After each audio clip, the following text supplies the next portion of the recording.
Hey everyone, this is Tinkering with B-Hav, and I'm B-Hav. I wanted to show you a lantern I picked up just yesterday, which was a Sunday over the weekend, and it is a interesting piece. I've never seen one of these in the wild. I've seen people with pictures of them, and they're pretty neat. It's called a Kooklite, and it's made by AGM, American Gas and Machine. And this particular model was made in the early 50s, 1950 to 1953, because it's burgundy. If they're red, it was made from 54 to 55. So this is a 1950 to 53. I can't find a date on it, so I don't know exactly what year it was made, but I know that's the range. Um, as you can see, it's got this nice, looks like a homemade piece on top. This lantern is actually a lantern and a cook stove all in one. It's missing a few pieces. There's a piece that goes on the top that I'll show you in some pictures that I'll post with this. And it has a little slide, like another shield that goes around the globe here. This half of the globe, you can see the back half's already shielded, but it has a little handle and it slides around there to hold the heat in, to make it all go up into this cook stove on top. And you can put a pot on and boil water or do whatever, because these things get really hot when they're burning. So, but evidently whoever owned this at one point lost it, or it broke or dented or bent up or something. And they made one out of a can. Looks like, I don't know what kind of can it was, but it's just a tin can. They put a bunch of holes in, and it sits right on top. But this is the lantern without the tin can cooktop. But I'll be on the lookout for the original cooktop from somewhere. I'll look on eBay, or now I don't know. I'll just look out and see if I could find one somewhere, and also find that glass, or the shield for the glass that goes on there also. So I'm gonna tear this down for you. That'll be part of this video. I'll set it up in my vise, and I'll take it all apart and tell you about it. Okay, so I've got it mounted in my vise here, and my ring that I have, I guess this is a little bit smaller fount than some of the others, and it wouldn't tighten up, so I had to fold up a little piece of tire inner tube in there. That's what the rubber is around here. You see, there's little. I glued bicycle tire inner tube to it so that would hold it tight. But I had to fold up a piece and put it in there to hold this tight, and it's not going anywhere. So as you can see with a closer look, the sticker's not in great shape. It's very dirty, pretty crusty. There we go, focus. And I got a lot of cleaning up to do on it, but I will take the whole thing apart here in just a second, and I'll show you how I do that, and we'll see what it looks like when I'm done. This is a pretty, even if I get the new top, I still am going to keep this, just because I think it's a neat little thing somebody made for it. Okay, so as you can see, that's what it looks like. It is not in very good shape, but it is definitely fixable. And if I can't get it looking real pretty, I will still get it functioning, because I will definitely want to run and burn this lantern, because these AGM lanterns are nice and bright. So now I'm going to tear this lantern apart and show you how it comes apart, and I'll tell you about any parts in it and the pieces and how they differ a little bit from the Coleman lanterns. One thing that I wanted to tell you is I always have a box, right? And when I take a lantern apart, I put all the parts into the box. That way I can, if I have multiple taken apart at one time, I don't get any parts confused. They all go into the box. And I learned that from a gentleman named Frank from Old Town Coleman. If you ever look that up on YouTube, Old Town Coleman Center, he is a wealth of knowledge. The guy who used to work for Coleman, he was trained by Coleman to work on lanterns, and he's got a lot of videos on YouTube about lanterns and how to take them apart and clean them and put them back together and all that. And 99% of what I do, I learned from watching him, and the rest is just from trial and error on my own part.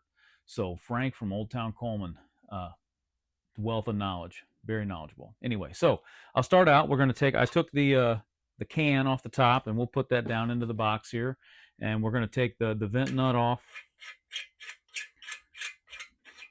and that's pretty rusty, so we'll have to clean that up. I'll have to get some evapor rust and soak that in evapor rust. So I'll take that vent nut and we'll put that in there, and then we're going to take the bail off. It just pulls out, and there's the bail, and that'll go in here also. So then the vent will come off, and if you look, the inside of that looks in a lot better shape than the outside. I wish the outside looked like that, but we'll have to clean it up and see how I can get it to look. All right, so then there is a little ring that comes off here. So then I can take the globe off. That is this piece here. And that is it's a Coleman globe, so it's a replacement. And look how, see how it's kind of white and all that? I hope I can get that cleaned up. We'll see. We'll see. But it's a replacement globe. So the original one probably broke at some point, and this globe is almost identical in size, so they've used one of these to replace it with. That's a globe that fits on a 200A, which is the red lantern, red Coleman lantern. Okay, let me see how this comes off here. It doesn't look like that. Okay, so there's one bolt in here, and I was trying to get this trim ring off so you could see in here, but could be off in just 1 second. So there's one bolt in the middle that holds the frame down, and it is right there.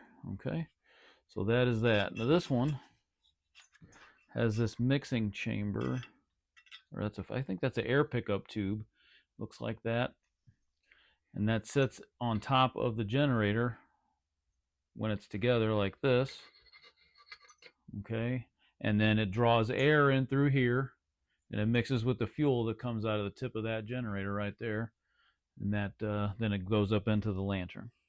So you can see on the inside there's a broken up mantle in there, and I'll take all these pieces apart and get them all cleaned up and I guess repainted. I don't know if I should paint these or not. I'd have to use high temperature paint if I do. Like I said, I've never done one of these before, so I'm going to kind of learn as I go along. So now it looks just like any other AGM lantern, and I'll show you. I have a AGM camp light, okay, and it's made by the same company. It's a little different year, but if you look at the bottom of that lantern, the parts like this, the collar and all that, it's all the same. The pump handle's a little different on this one. I'll show you that when I take it apart, but everything else from here down is the same. So the differences are what's up top. So we'll take the frame rest off here, the collar, and on there it tells, no, it doesn't tell you the model on that. I guess the model would be on here. Let me take a look. It is a model LRL2. That's what it says there. So anyway, that's the model number. It's all written right on here. Once I get that cleaned up, I'll be able to read it a lot better. Oh, dump that out. So there's that. Let's see, I don't think that's a 7/16. I think that is a 9/16 for the generator. Now these generators are a little different than the Colemans. For one, they're a lot shorter. They don't have a separate gas tip on top for the needle, the pricker needle to go through there. So I don't even know if I can get one of these generators anymore. I haven't seen a reproduction. They might be out there, but I haven't seen one. So I'm going to have to really be careful with this one and not to mess it up. So if you look down inside of there, there's some packing. I don't know if it'll focus. Let's see if I can get some light in there. So you can see the packing in there. That's asbestos because it's flame proof, and this gets really, really hot to vaporize the fuel, just like in the Coleman lanterns. And you can see on the very top there, there's a teeny tiny hole. If I can get it to focus, but I don't think I can. But anyway, there's a teeny tiny hole, and that's where the needle on this little part goes through. And like I said, they are a little bit different than Coleman's. You can see that. That's teeny tiny. The other one, the Colemans have a little hook on them, and that's just got a little notch in it that fits into the part in the eccentric block in there to raise and lower it. So I'm going to put this back up in to this generator so I can store it. And if you bend that little needle, it's trash. There's no way you can get it straightened back out again. And it has to be able to go through that hole to clean it out because carbon builds up in there, and that's what that's for. So anyway, so there's that generator off of there. Now I've talked about eccentric blocks before with you, but I've never shown you one. So I'm going to take this apart, and I'll show you what the eccentric block looks like. I'm kind of talking to myself as I do this. I might end up doing a little voiceover on some of my silent parts here. Sorry. Like I said, this is the first time I've taken one of these apart. Well, I guess I took that other one apart, but that's been a year and a half ago. So, all right. So now I can get this out. There we go. All right. So if you look inside of this, when you turn this little lever, there's a little knob on there that's offset, and as you turn it, that's what raises and lowers the eccentric block, which raises and lowers the pricker lever. So let me get this eccentric block out of here, and I'll show you what it looks like. Like I said, it looks like it's broken, which is not good.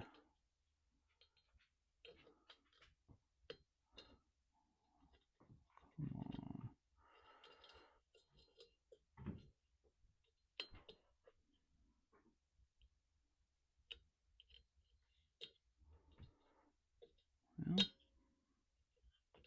Well, there we go. That doesn't want to come out of there.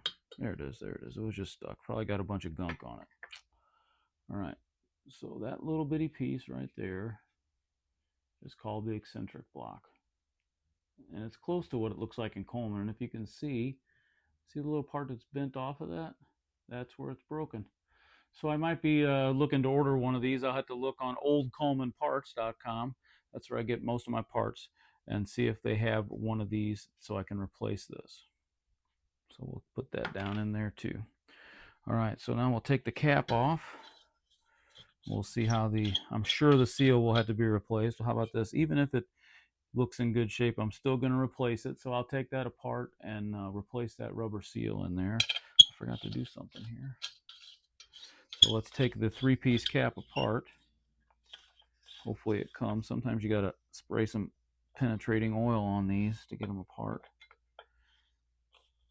Yeah, that's not going to come, I don't think. Oh, yeah, sure is. It is coming apart. All right. So 3-piece cap. You got the little screw. You got the actual cap itself with the screws on it. And then you have the brass insert that has the rubber seal in it.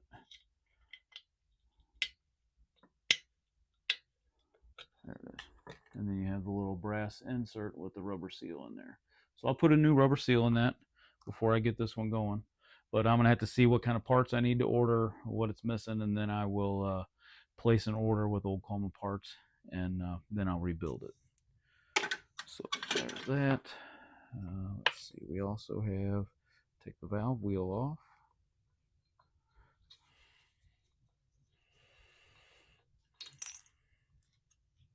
There's your instruction disc and the little screw that holds the valve wheel on. Or do these not come off? Nope, these are pressed on. I'm sorry. The valve wheel itself is pressed on, and it doesn't come off, but you can take the direction disc off. So now we're going to take the whole valve out. That feels like it's pretty dry. It might leak, so I might have to put some new graphite packing in here. We'll see. I'll show you how these work. There's graphite that wraps in here, and it seals it. So fuel, once it's pressurized in here, doesn't leak back out around your fuel knob. So, oh yeah, if you look. Okay, see that shiny stuff? That's actually graphite, and it's all cracked up on there. So I'm probably going to have to get a new graphite packing, and I'll replace that. Yep, that's in bad shape. So it's all dried out, but I'll take all this off, and I can get new graphite packing put on there, and then it'll seal up real nice. I won't have to worry about any fuel leaks there. Okay, now we're on to the pump, and it's on the other side, but I'm gonna have to take it out of the vise to show you this because it's on the back side, and also because I can't get to the bottom screw. I can't get to the bottom screw when it's in the vise like this. Okay, so there you can see that little piece of rubber inner tube I had to fold up in there so it would stay tight. So we'll come around to this side so you can see the pump. I'll take this top screw out and put it in the box because it won't fall out, and that way I don't lose it. Now I have to take the bottom one out. It looks like somebody might have spray painted this at one point because there's some overspray on here. Second screw. Now the pump will come out. Oh, it's got a nice leather pump cup on there.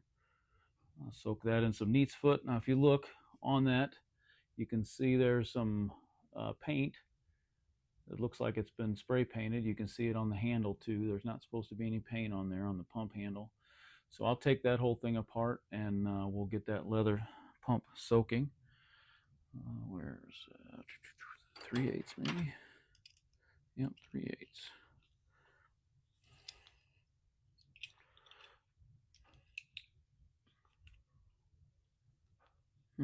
Oh, I'm gonna have to put that in a vise to get that apart.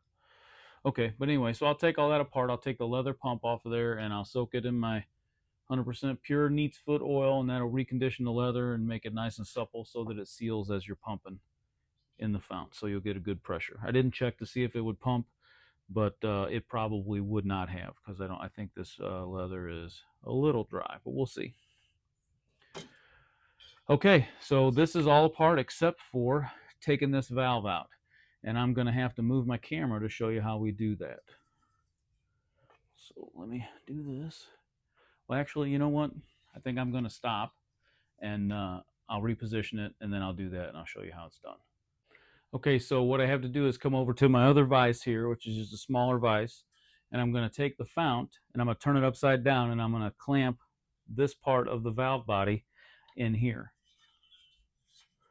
And this is another tip I got from other guys that rebuild lanterns, and I can't remember if it was Frank that showed me this or on one of his videos, or if it was somebody else in a forum or something that I'm in. But so you clamp that in there, and then you can just take the fount and twist it, right, and spin it, and that'll take that valve out. And it's just that easy. Whereas if I had this clamped in my other vise, the fount, and I put a wrench on that top piece, there's a chance of it slipping off and damaging it, or it can bend the top of the fount. I mean, there's all kinds of bad things that can happen, but this way seems like it works really, really good. So there it is. That's out. And my valve is right here, and it's nothing's bent, nothing's scratched up or messed up. If you can look, there's some maroon paint on there too. So anyway, this is the fuel pickup tube, right? So you can take this off also. I might need a pair of pliers to get it off. And inside of there, there's a little needle valve or needle that comes down and pokes out of the hole in the end there. And as you unscrew the valve, that needle goes back up in and lets fuel up in there. So that's how that works. But now this lantern is completely disassembled. And as you can see, it didn't take very long to do. It's pretty simple stuff. It's just a matter of taking it apart and cleaning it all up and then putting it back together to get it to work. So I'll take a video of inside of this fount, and we'll see what the inside of it looks like to see if I need to do any work on the inside, whether it's rusty or there's a bunch of varnish in there from old fuel or anything like that.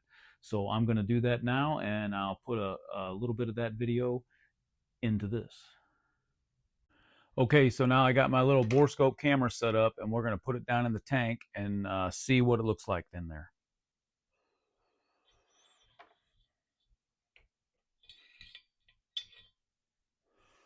All right, as you can see, there's some surface rust on the inside there, but there was no varnish or anything else. So I have to treat that surface rust with some evapor rust to keep the little flakes that are in there of rust from floating around in the fuel and clogging up the pickup tube.